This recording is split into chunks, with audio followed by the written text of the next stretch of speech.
Okay, cool. So, hello everybody, and welcome back to the podcast. Obviously, it's not just me on the podcast today. We've got a very special guest who I will let him have the floor in a minute to introduce himself. But I want to say thank you for coming back to the podcast, as always. And if you have any questions, if you want to contact me, you can do so on my social medias at Zoe Discovers, at Zoe Discovers NK, or zoediscovers@gmail.com. Okay, got all of that out the way. So now we can finally start to enjoy this episode of the podcast. Rob, do you want to introduce yourself? Tell our listeners, our viewers also about yourself, because if you guys do watch stuff on YouTube, we are currently recording this visually as well. So if you would like to see our handsome faces, then do head over to YouTube to listen to this. Rob, take it away. Thank you for the compliment. Yeah, I'm Rob Thomas. I go by Rob Thomas, not the musician of Matchbox 20, but I'll take the attention.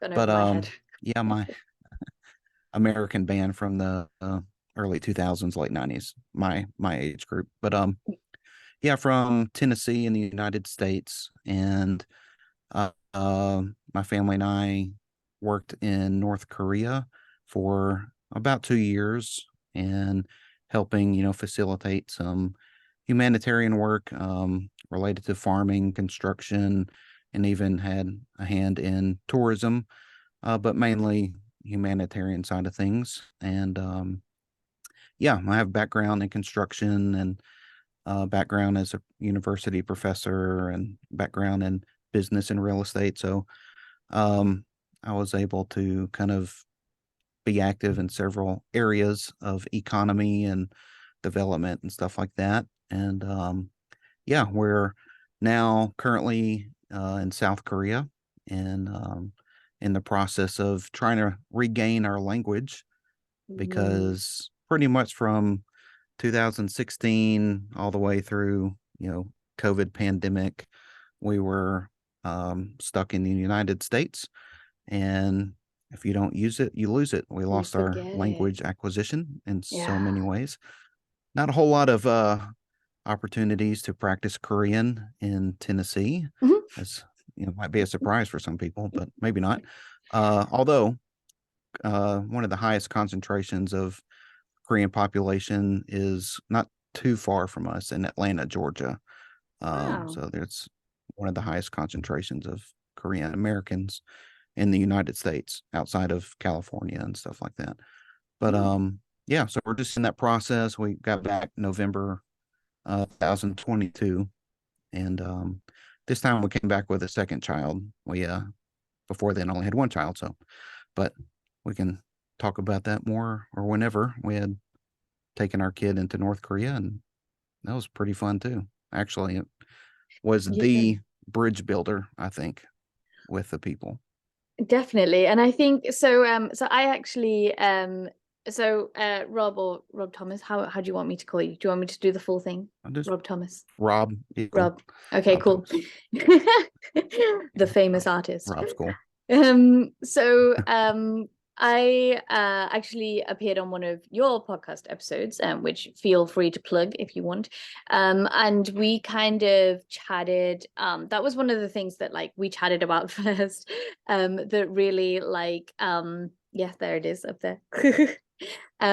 We kind of chatted about we chatted about a lot of stuff, and that was one of the things that really interested me, and I think will interest a lot of our listeners, is the fact that you not just went to North Korea. Actually, it is very different because I go in and out of North Korea a lot, but you stayed in North Korea for a long period of time. And not only did you stay in North Korea for a long period of time and live there, but you also did a lot of really interesting and crazy stuff, and also had your entire family there. So this is so bizarre to me on so many levels, and so new and so interesting that I don't know, maybe okay, let's start from the beginning. It's a very good place to start. How did this come about? How does an American decide that they're gonna take their family to North Korea? What is it that you do there? start at what was it? How did we get to this point? Yeah, it was about 2012 when my wife and I were in a process of exploring our options for our lives. And I had been a university professor at Taylor University in Indiana, and we had decided that my wife would pursue a management position in Tennessee. So that was, which is where I'm from, but that was kind of the catalyst for our relocation from Indiana to Tennessee. And that began really the process of our connections to the Korean Peninsula. I think we both knew when we first met that we were going to be somewhere else in the world. And, we didn't know at the time if it was going to be kind of in short durations or just kind of, decades at a time or whatever. But we knew international travel and exploration and engagement was going to be part of our lives. And is that my because wife has you liked travel, or is that because you just had a feeling, or what was it that gave you that sense? Multiple things. I would say I've always had a bit of a travel lust. I've always had an interest in the world. Even all through college, I would, try to get all my studies done and try to get off work on the weekends so I could drive from Tennessee either down to the Panhandle in Florida. I would camp out on the beach and then the next morning drive right back up for university classes, or I'd go to the East Coast. And I like to be outdoors. I like to be kind of in the world. And so that's one part of it. And the other part is our faith. My wife and I are, active Christians. And so that's, a really important part to our faith is, actually what Jesus said, to go into all nations. So it's for us exercising our religion on one hand, and then the other hand is, it just satisfies interest in the world. And I think it's more exciting, just for me. I get so bored being in one place too long. I like interacting with people of all backgrounds, and I like to try new foods. I like different cultures. And that probably goes back to, maybe in some way, I didn't think about this till now, but as a kid growing up, I was born in Memphis, and then we moved to Chicago, then we moved to New Orleans, and then we moved. So, several pivotal places growing up, very culturally diverse places, rich in music and food. And, New Orleans was really, long lasting in my memory. I remember as a kid, you might have heard of Mardi Gras, just a time of the year before Lent, and that leads up to Easter. It's actually, part of a Christian history. And it's a nutty time. It's just crazy. And that had a long lasting impression on me. But part of that was, seeing all kinds of people, celebrate together, have fun together, break bread together. And I just love that interaction, that diversity, and coming together, and so yeah, those are kind of the ideas and motivations that kind of compel us, my wife and my family and I, to be out and in the world. Yeah, so yeah, I would say you're that. definitely preaching to the choir here. Like I completely agree with all the things you're saying. So but why, okay, so you were where were we in the chronicle? gearing up. How did North Korea, Korean Right, Peninsula exactly. get on our radar? So yeah, 2012-ish, we had a friend who had just come back to America after spending a summer in Seoul. And she spent the summer there, you know, learning Korean culture. She had an interest in South Korean culture at the time. Somehow that got on her radar while in college. And she just shared her experience actually with us. And we're like, man, we got to check this out. We had, at the time, I think we both knew that, there was a North Korea, South Korea, but we didn't really know so much past that, beyond that there was a Korean War, the cause of the divide. But when our friend came back and said, she gave us more insight into the dynamics involved with the Korean Peninsula and the situation since the Korean War, we were like, we have to go. And we had actually already bought plane tickets to Thailand, and we're like, since we're going to be on that side of the world, let's try to make it on up to Seoul. And so we did. And we spent about 7 to 10 days in Seoul, kind of meeting our friends and her connections. And we're like, wow, how do we get into the north? It just kind of kept making us more curious. And so the last night we were there, we met someone who was engaged with tourism and agriculture and stuff, and he invited us to come back, as tourists. And I can't think, wish I could remember his name.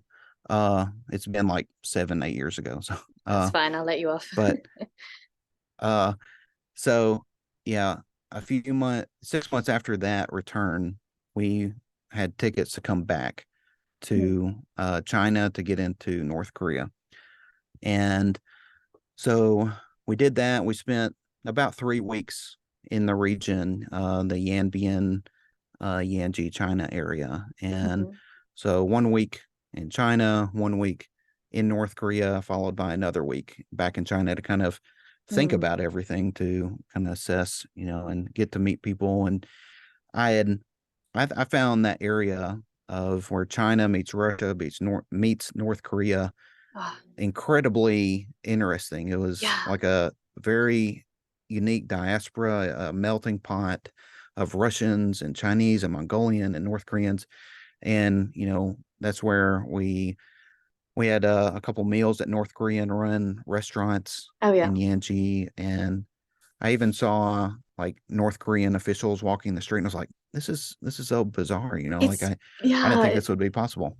Right. And like Yenji wild. is so interesting to me. Like I remember when I first got there, and like all of the signs are in both Korean and Chinese, and it does feel very bizarre. And for those that don't know, I mean, Yenji is like, to kind of give you some visuals and stuff.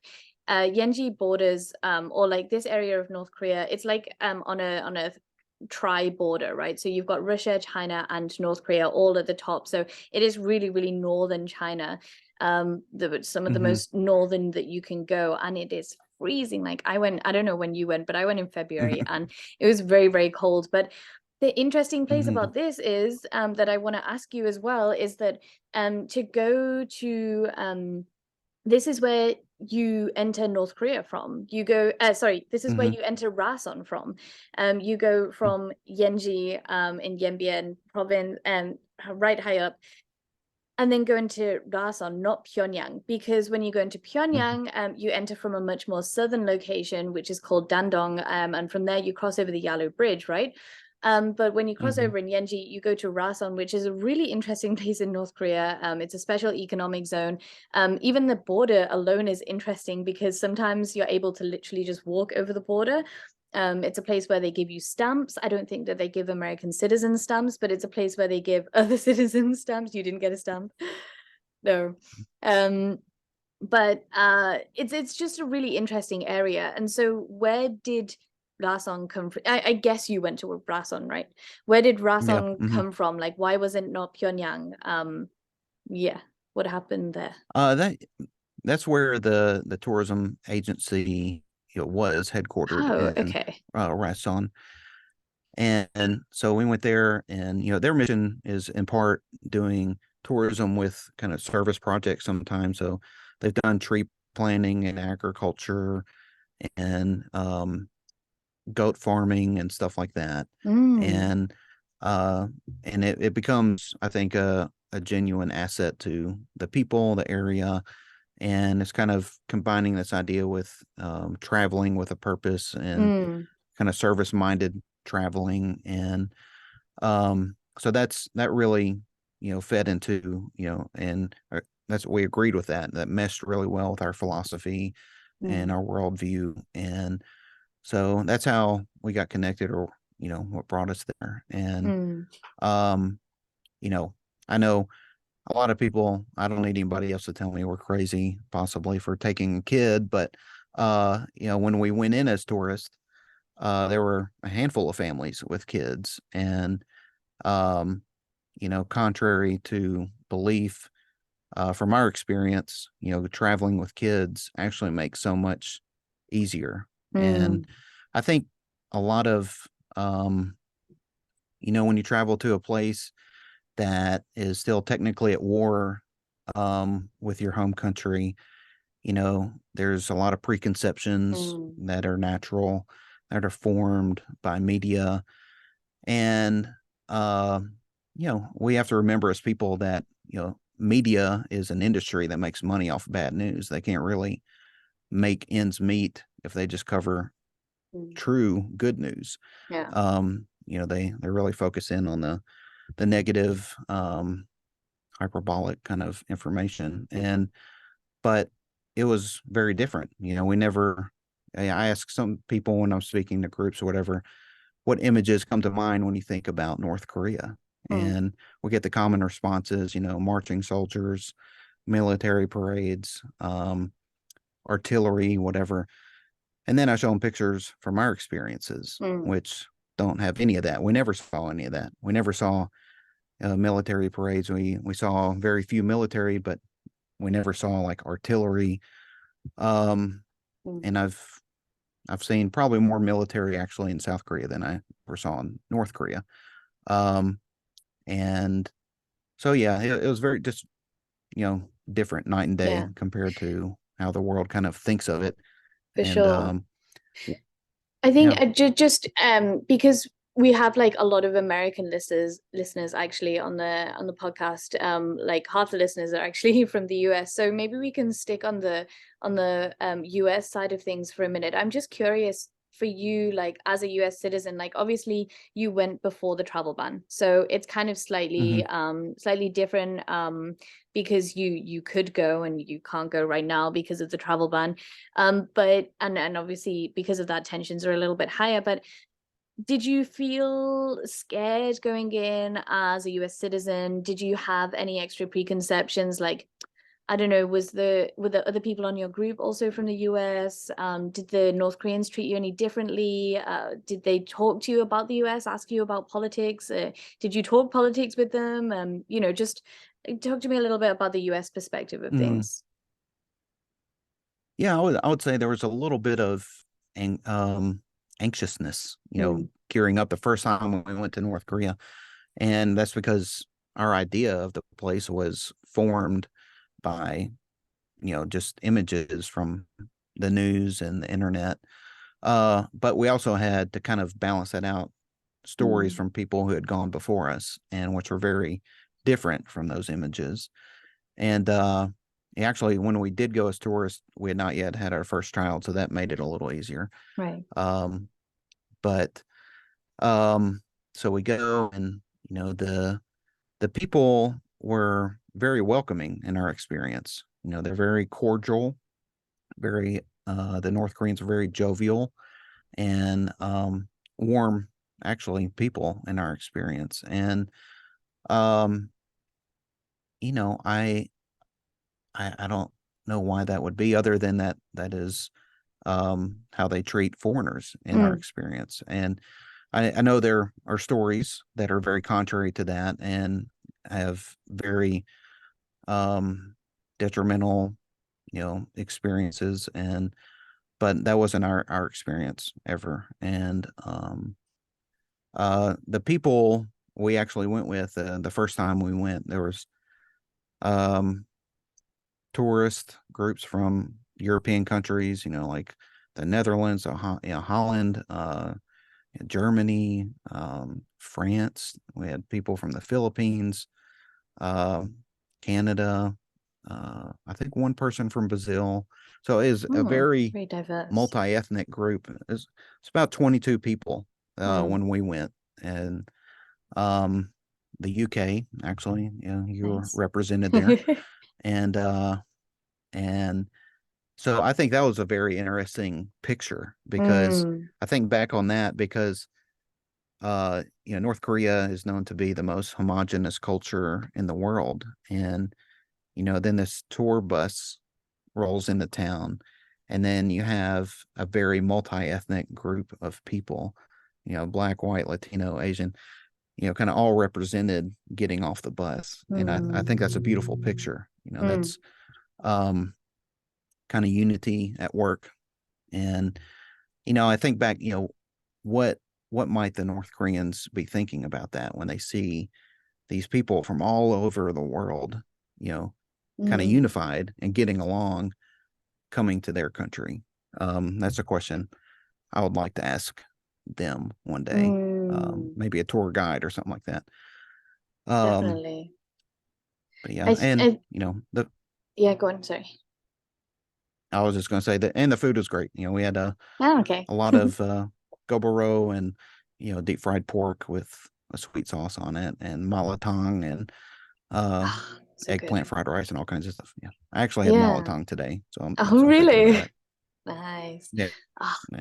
I actually had I didn't have it yet today, but this week I had Pyongyang cold noodles actually, which is a very famous famous North Korean dish. I'm sure you probably miss it. I won't explain what they are because it's literally written on the tin, they are literally just cold noodles, very famous though. But just on what you were saying, then I think and what you've touched on a little bit before is the kind of importance of just engaging on a people level, and how important it is that the North Koreans just see foreigners. I think that a massive change can be done, or it makes a massive difference, the North Koreans just seeing foreigners alone, whether they get to speak to them or not. I think that it really helps see foreigners in a light that's with their own eyes, just like it helps when we see North Korea with our own eyes and not through the media lens and stuff like that. It's the same with the North Koreans because obviously they have their own propaganda as well. And it's funny because you said, you went to Rason, and one of my clear images from Rason, because weirdly enough, it was the first place that I went to as well. And a lot of your story really resonates with me. It's quite bizarre how many crossovers there are with such a unique story, to be honest. So it's quite bizarre. But the first place I went to was Rason, which is a weird place to go to because hardly anyone ever visits there. And you walk around the park, and I don't know if you walked around the park in Rason. I think there's only one park. It has a the one with has a playground, and then you walk further down it and you get to the sea. And it also has a 4D cinema in it. Have you been there before? It has a skate park, I Not think. to the cinema, no. Okay, have you walked around the park at all, or you have no recollection? I don't know if it was the same park or the one. There was one with a school that I'm because familiar with. So that's the thing. It has a school in there. I think it has a school playground in there as well.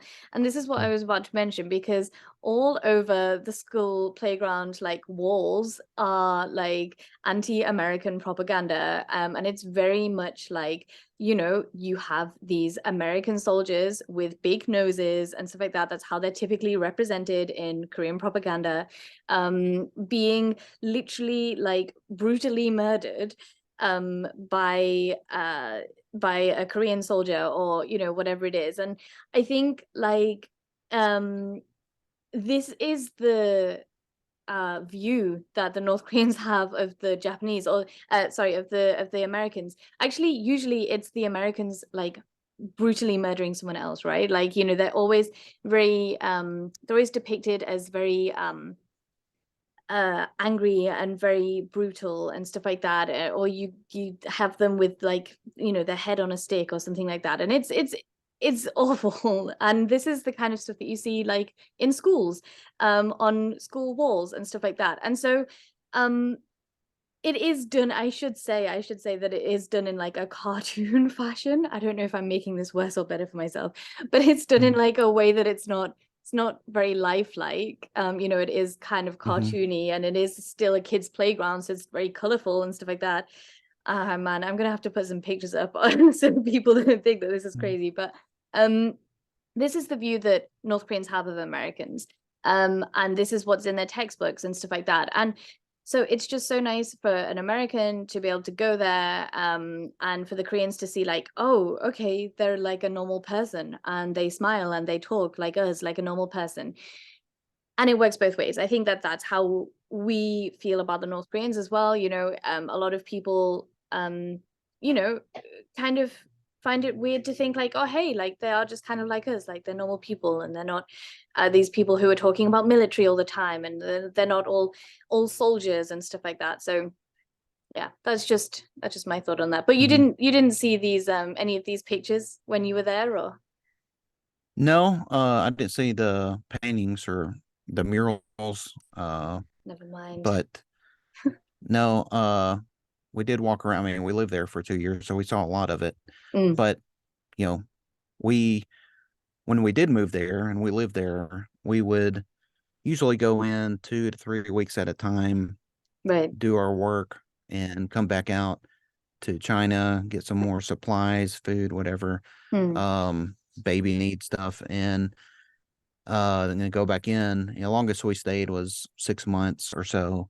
It was close to that, and I think that actually being there for that long duration of time, things got easier. right. Actually, we got into this rhythm, this routine. Um, this is how it is. This is how life is going to work here, Mm, and um, actually having a child there, we were able to befriend other families, North Korean families who had kids. And so it's amazing.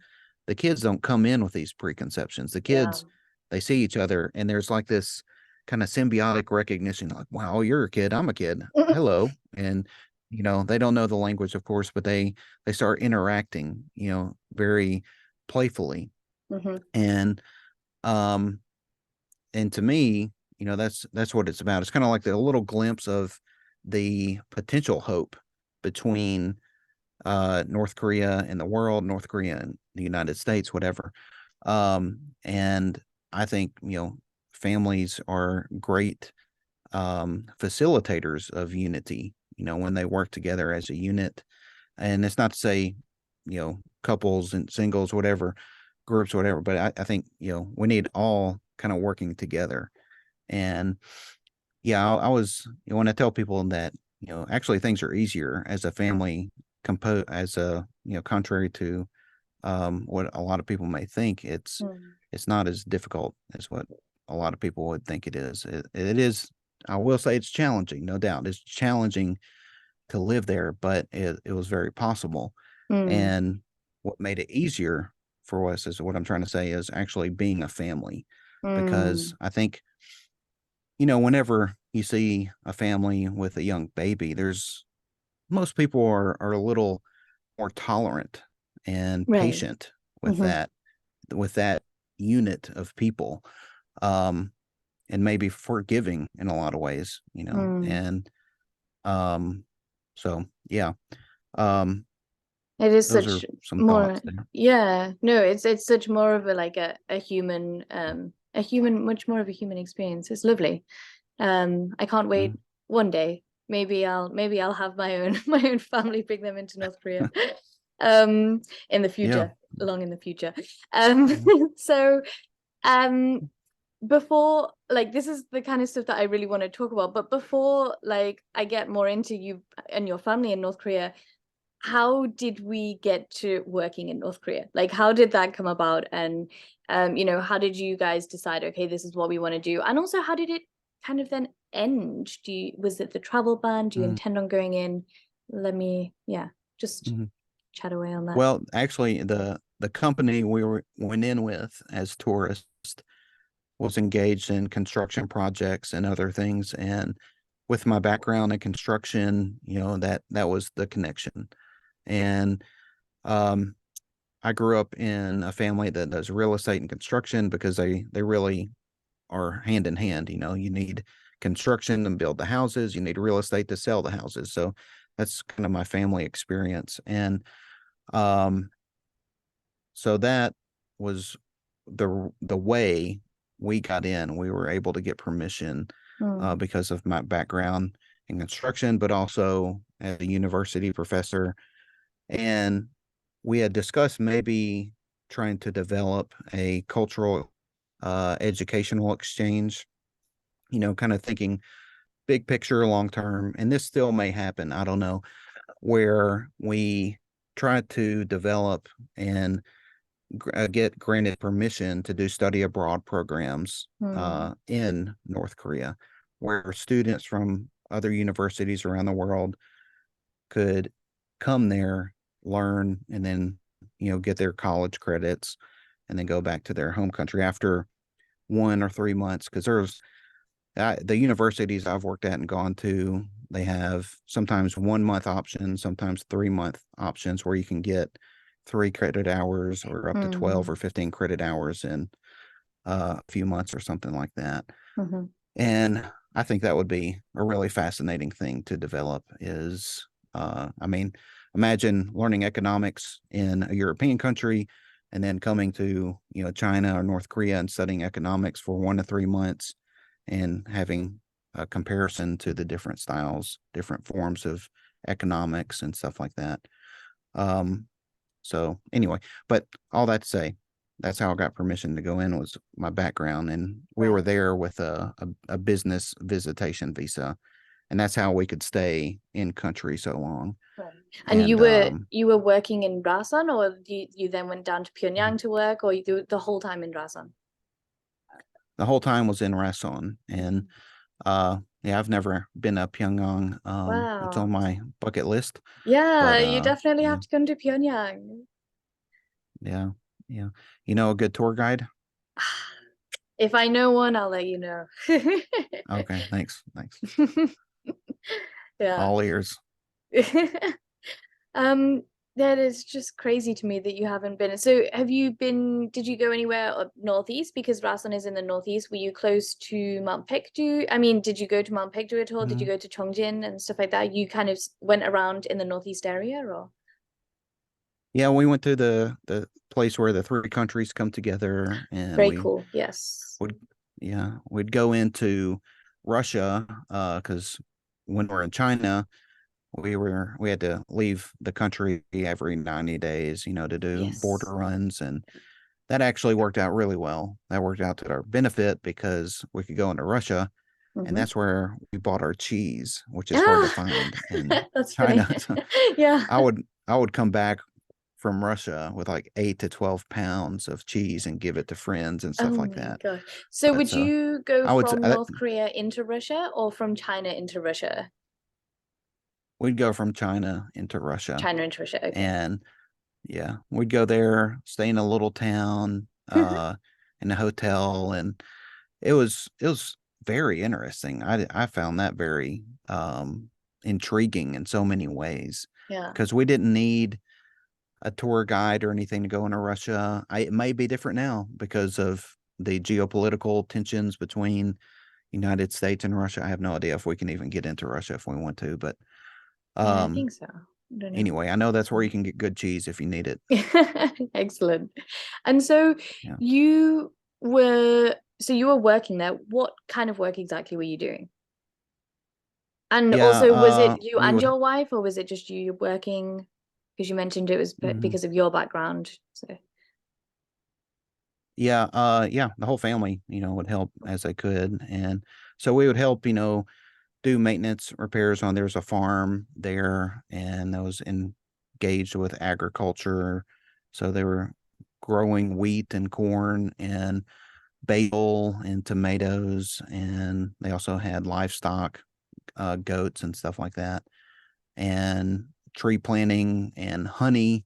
There was bee farm hive there, and hives, I would say. So cool. And so we help all the construction, maintenance, and development of the structures with those things. And also, as a university professor, I taught ceramics and sculpture, and I built a ceramic kiln, high temperature furnace, and that was kind of related to the whole tourism thing, where we had started to explore, cultural art exchange initiatives. And what I would love to do at some point is, I don't know if you ever saw the art gallery in Rason It was a North Korean Yes, art. actually, yeah. Yeah. I remember there's something about a And that's, tiger. Maybe yeah, there was just a picture of a tiger in there. I don't know. That's my impression. seeing that gallery when I was there as a tourist is where some ideas started to come to mind, where maybe we could do art exchanges. And I actually have a friend who at one time in the earlier 2000s been granted permission to get North Korean art Hmm. from the country and have it exhibited on a gallery circuit in the United States. Wow. And I still do think of art as a bridge to Mm, all parts in the world, and that could relate naturally to tourism, and cultural exchange and stuff like that, and kind of even stretch it out even further and maybe embrace, cuisine art and stuff like that, where you have chefs and cooks from different parts in the mm, world kind of coming in, yeah. uh, and then they could be sent out, from North Korea maybe at some point in the future, and just kind of exchange these art ideas, these art Mm, processes, and yeah, that's kind of the thinking that was going on and mm. the things we were doing. And then 2016 happened, or actually earlier 2015 we found out we're going to have a second kid, Mhm. and How we old was decided your to go first back kid, to the sorry, at United this States. time? Your first kid was First one about 2 years old. okay. Yeah, Okay. Yeah. Carry on, yeah. sorry. And so yeah, we decided at the end of 2015, beginning 2016, we'll go back to the United States, and then have our second child, Mm, and then raise some awareness and support to go back and kind of inform people. Wow, mhm, here's our experience. It's a lot different than what you might have heard about it. mm, Um, and then, the travel ban came down 2017 for American citizens, and which is still in place. So we decided to stick in the United States, and then just raise money, raise support, raise awareness, and hope that that travel ban would be amended or something over mm, the next year or so. And then it just kind of kept going. And then COVID happened. And then mm. we're like, wow. Yeah. So yeah, yeah. I And know. I thought, I kind of, I tell people now looking back, I am glad we were in the United States during Mm, COVID. Um, I think for something like that, being a family and having kids, um, being in a place that's familiar and close to family and whatever resources. If you're in a situation like a pandemic, no one really knew the severity and the extent that would be. Um, so I'm kind of glad we're in the U.S. for that. But mm, here we are, and and we're still trying to talk to our State Department about mm. amending or abolishing the travel ban, and Yeah. which I'm very much against. Yeah. So, Yeah, no, definitely. It is it's been going on for far too long. First of all, North Korea needs to open up again after COVID, but yeah, that's mhm. definitely second on the agenda to try and get, because I very strongly believe in, as all we've been saying, this kind of cultural engagement and how important just human to human connections are and stuff. So yeah, it's a big shame, but I was wondering if we could go back to you working in North Korea, just to kind of flip things back. Mm. I'll try and keep it short because I don't want to keep you for too long. But you said that, when you were going in, you would stay for like 2 or 3 weeks, but then also you had like a 6 month stint. Like, what was that Mm. like, going in for a short period and then a really long period? Why were you in there for 6 months? And oh my gosh, what is it like to live in North Korea for 6 months? Because the longest that I was there ever was 1 month. And to be honest, after that, I mean, I was working 1 month without one single break pretty much. So I guess that was why I was very run down. But man, I was very run down. So how were you six Mm. months in North Korea? I think, um, the longer we were there, the more connections we made with the locals. Hmm. All right, we made more connections, and because we were not there as tourists, we were there as specialists. We had a little more freedom. Right. You could walk Um, around by yourselves?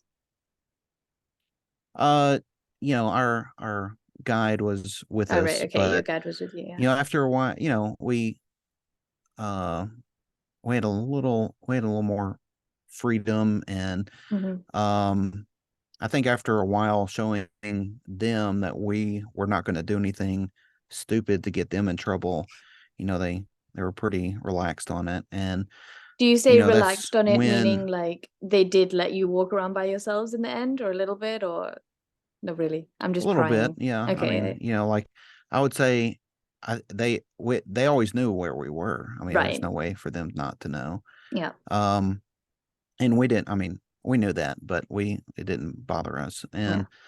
And I think, yeah, just the longer we were there, we, found the restaurants we preferred. We found the Right. food sources we could go to for, Hmm. eggs and flour. And, actually we got pretty healthy because we're eating like non-GMO Mm. tomatoes and basil, and making bread, Yeah.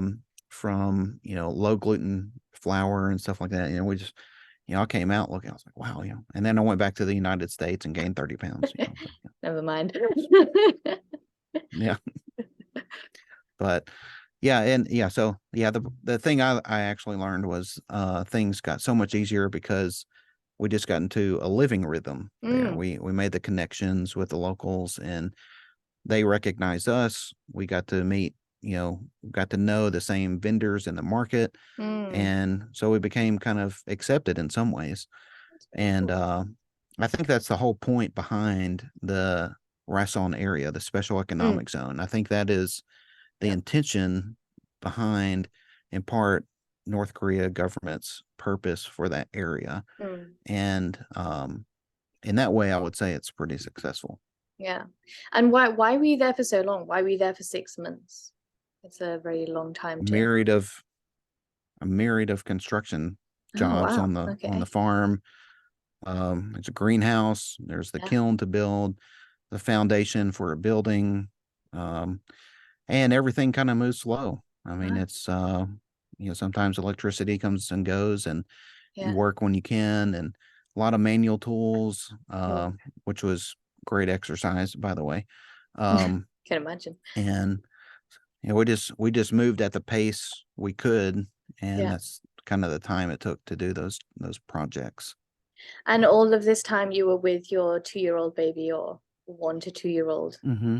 Very cute. Yeah, yeah, my wife, yeah, yeah, Oh, amazing. and they would be around you. They'd help. They'd hang out with the locals when we're working and whatnot, and Yeah. the local kids would interact, and Yeah, right. it became very natural in a lot of So ways. yeah, I think I like really in I mean, to be fair, I don't know what it's like where you're from, but in the West, I think, and in the UK at least, we've definitely lost that kind of value of like, your neighbors helping out and stuff. And I think in East Asia, especially the kind of more rural places or smaller areas, it's still very much got that kind of neighborly feel, and you just helping each other out, borrowing things from each other's houses, or like looking after each other's babies.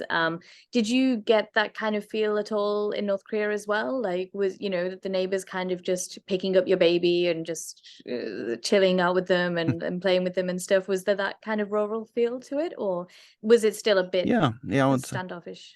yeah. Yeah. No, I think having the kids I saw from the Hmm. expats who came in as tourists or whatever, the kids were immediately received.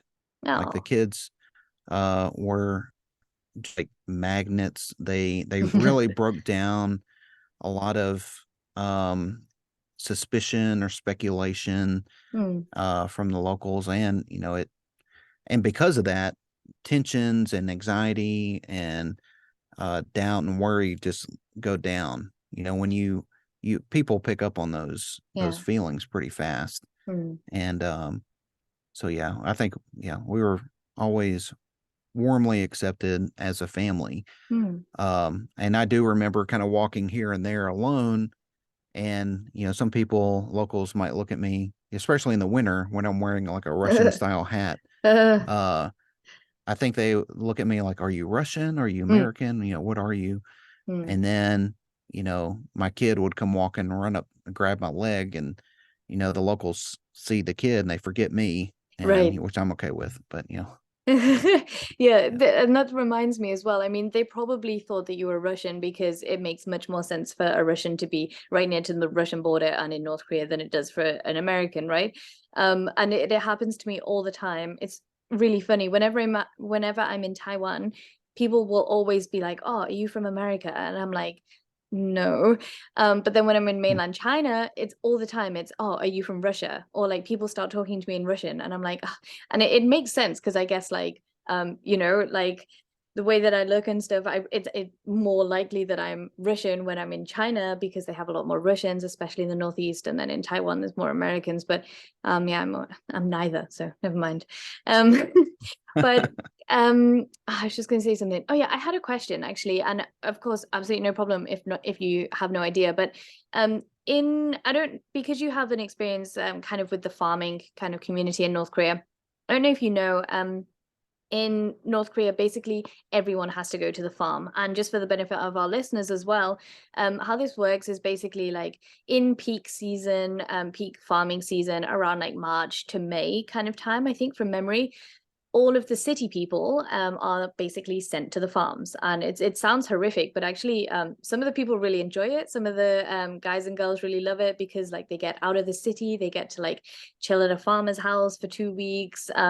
Mainly the girls do a lot of like cooking and cleaning, and then the boys will like go out and do like the hands-on kind of work and stuff. Some of them hate it because they get an awful tan being out in the sun all day, stuff like this.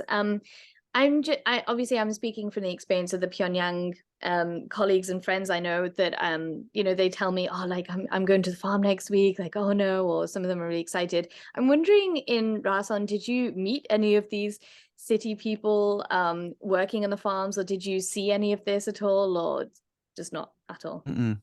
No, I didn't hear or see any of that. It was the same people working the farm year round, and so we became friends with them because we were always crossing paths and whatnot. But I don't remember like the number of farmers going up during farming season. Yeah. Uh, and where we were, we actually had access to equipment. We had like John Deere tractors and stuff like that. Oh, okay. It's very different. So we Yeah. had, yeah, and um, yeah, very quite developed process where we were, Right. Yeah, I and that think could be in proximity to mm, China. Yeah.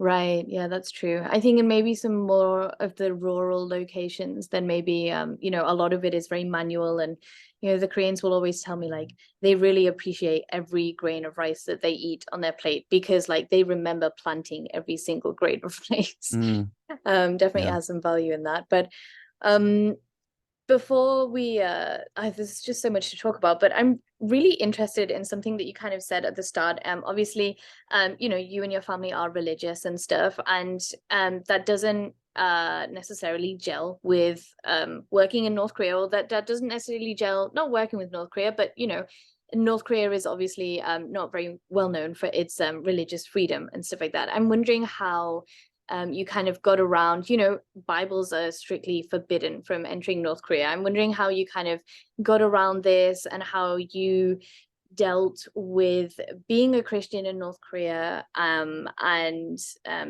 yeah, how you kind of went about that in you and your family. Mm, that's a good question.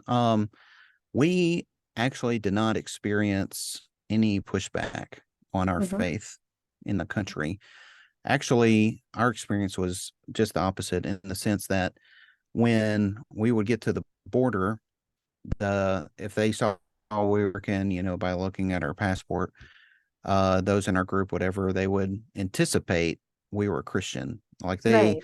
they had this idea that if you're American, you're Christian. And I mean, being American, America is not a Christian nation. I know that because I can just look at the headlines and there's nothing symbiotic or, synonymous with the faith, Mm. very little. And it's a little different when you go back to history, but um, they would say, all right, uh, if you're expat or you're a foreigner, go ahead and stack your Bibles up here. They were anticipating Mm, us bringing wow. Bibles in. Okay.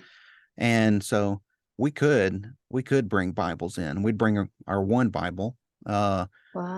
But we were not on the street, on the corner handing out tracts or anything like that. Yeah. That's not our style.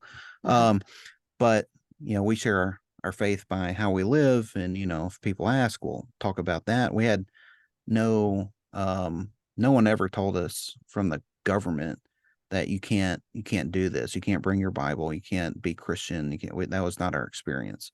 Mm. Um, and actually, when we go to restaurants, like anywhere else, we would, say a prayer blessing over the meal, and we did that the whole time, and that Wow. was never pushed back on in our experience. And I think that was just because maybe they, as a country or government, local government, they anticipated that we were going to be Christian. So in some ways, it made it actually easier for us to be who we naturally are, and who we really are.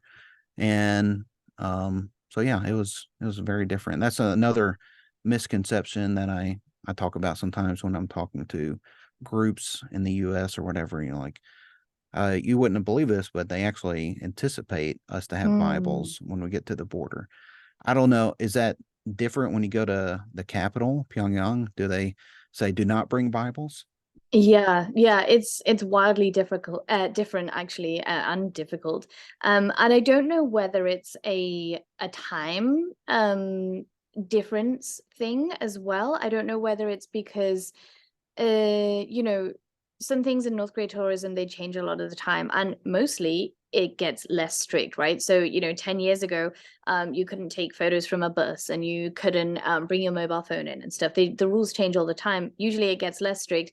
I'm wondering if 10 years ago, things were less strict, or, a few years ago, even things were less strict on Bibles, and then something happened to make them more strict on Bibles, or whether it's just in Rason, they're more chilled out about Bibles, or whether it's because you were on a business visa, and doing different things from tourism. Because in Pyongyang, it is like the most strict thing. Like, if I was to tell someone Mm, what is the one thing that you're not allowed to bring in, I'm like, it's a Bible. You get into a lot of trouble, and it's not worth sneaking it in. It's not worth any of the trouble. Um, it's a really serious thing to bring in a Bible to Pyongyang, and as far as I know, the rest of the country. So, and that's been like that since I started working in the country, like I guess in 2017 or 2018. So, um, yeah, I don't know whether it's maybe it's a mixture of things. Maybe something hmm happened at some point as well, to kind of make it a lot more strict. But for sure, as a tourist at least, and going in through Pyongyang, it's a very big no on the Bibles. And it's the one thing, if they ask you hmm anything on the train when you're going in, it's the one thing they always ask you for as well. The customs guards will be shouting around like Bibles, Bibles, and I'm just like, everyone say no. Bibles and mm GPS are the two things. So it's very interesting to have those very two different experiences. There are two churches or three churches in Pyongyang. I think one of them is a Russian Orthodox church, and it's definitely a functioning church. Did you see any churches in Rason? No, no, Yeah, no no. churches that I saw. No. And did you ever talk to any of the North Koreans about Christianity or religion? Were they ever curious about it, or was that the kind of line that you drew in terms of Well, religion? they would ask me, like, why are you here? Like, what are you doing? And I'd be like, well, I love people, and I love God, and I want to serve God, and I Mm, can love God and serve God by loving and serving people. mm, And so that's a real answer. That's kind of mm, the thesis behind what compels us. And mhm. so yeah, and they seem to be like, okay, well, that's interesting. And that was about as far as it'd go. So it Cool. was a non-confrontational discourse. Yeah. Yeah. Well, that's really nice. Um, and I suppose just before we kind of finish up things, I don't know if you have obviously if you have any different stories or anything you want to mention, but also I'm interested in your future plans. What is in the future? Is North Korea still in your future, in your family's future? Will your second child ever get to see North Korea? So you're hoping so, or what's the plan? Yeah, we hope and we Mm, plan, North Korea is in the cards, yeah. and we're in communication with our own government in the United States as far as state representatives, senators, Right. congressmen go, Mm-hmm. to try to, I would say, just abolish any travel ban, because Mm, to me, it just is unconstitutional, which is right. a very American phrase, Yeah, this is unconstitutional. yeah, this is one of the things that really shocks me about the travel ban, is that no Americans seem to care that, like, Americans love to have their rights, and Americans love to, Mm, as a British person, this is our stereotypical view, is like Americans don't like being told what to do. So to suddenly be not permitted to go to a country, I'm like, why does no one care about this? But right. And it's a handful of countries. It's not just North Korea, but mm, there's a handful of countries that American citizens are told, if you go, then you can, risk losing your passport or mm, fines or maybe jail time. I'm like, that's so antithetical to Americanism, right. just to limit citizens from freely traveling. And Mm, so, yeah, we're kind of playing it one day at a time, so to speak. And as we try to, get better with the Korean language, regain the language that we lost, mm-hmm. teach the language to our second child and Oh, our first child again. And, yeah. so that's where we are. But um, gosh, I would love for access to the north happen from the south. Like Mm, that just makes more that's the sense. dream. And Mm-hmm. I think, it could happen through business, it can happen through cultural exchanges, and it can just start small and, go from there. But where I'm from in the United States, you probably heard of the car company Ford, Yep. and they have relocated from Michigan, or in the process, to Tennessee, where I'm from, and they're building like $11 billion electric car factory. And there's a South Korean battery company that's going to be producing and manufacturing all the batteries. So they're building their facility in Tennessee. And I'm Mm, with my experience in real estate, I would love to kind of help make the connection between, the Korean Peninsula and the United States through some sort of business venture like that, mm, that might help lessen geopolitical tensions. mm. Um, but it's just kind of pie in the sky at this time, but that's the aspiration. And then I guess you have not only the travel ban, but also sanctions to deal with as well, which is, of course, another Mm, fun topic surrounding North Korea. yes, Um, yes. It's not one thing, yeah, it's another. yeah. Your first child, sorry, just from what you just said, your first child, did they pick up Korean whilst they were there? And of course, did A they little have a bit, little bit yeah. of a North Korean accent I wouldn't say accent, but or dialect? Yeah. she, uh, Sorry, yeah, she, she. she, she still has a very strong affinity for seaweed. She loves it. So Oh, that's wow. where Okay. it comes from. Yeah. So if we go to a restaurant or a friend's house, she always likes to take her own little package of seaweed. No way. And That's the cutest that came thing. from, yeah, that came from being there. Oh, Actually, wow. she just, that and rice, that was pretty much what she just loved to eat. And those were the Wow. foods that she just ate. She just loved it and I still love does. that. So Oh, that's yeah, beautiful. so That's simple. It's food kind of bridging mm, the gap in some ways.